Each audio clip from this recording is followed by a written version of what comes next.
Peggy 12.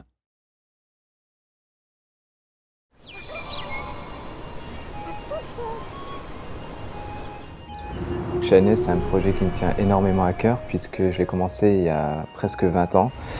J'ai appris à dessiner avec cette volonté de créer cet univers. En 2009 à peu près, donc j'ai rencontré Azen, et donc gros fan de jeux vidéo comme moi. En me faisant découvrir sa bande dessinée, je lui ai proposé de faire un jeu vidéo.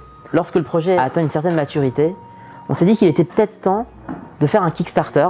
C'était la meilleure façon pour nous de savoir si vraiment ce jeu allait plaire ou pas. Kickstarter, pour nous, ça a été quelque chose d'assez fort d'un point de vue communication, dans le sens où on a pu montrer notre projet au monde entier, mais aussi ça nous a permis d'avoir des gens qui nous suivent. On a un vrai retour en fait sur le travail qui est produit. Ce projet m'a permis de composer ma première grande OST.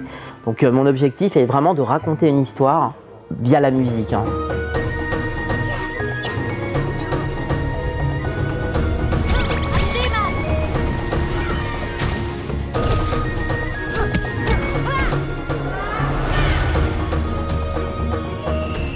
La particularité de notre jeu, en fait, c'est qu'on a mixé un RPG avec un jeu de baston.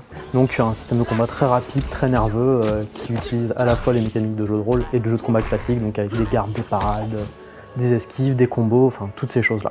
Donc vous incarnez 5 personnages. Chacun de ces personnages, en fait, a une capacité propre qui lui permet de résoudre des énigmes et qui est aussi affiliée à un élément, comme le feu, la terre, l'eau et l'air.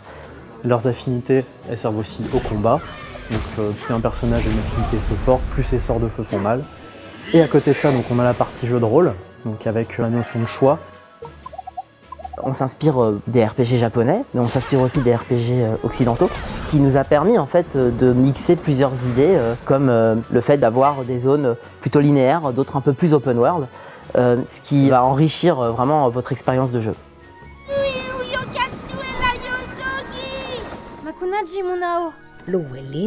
Pourquoi avoir créé un langage? Il y a une immersion encore plus profonde dans l'univers.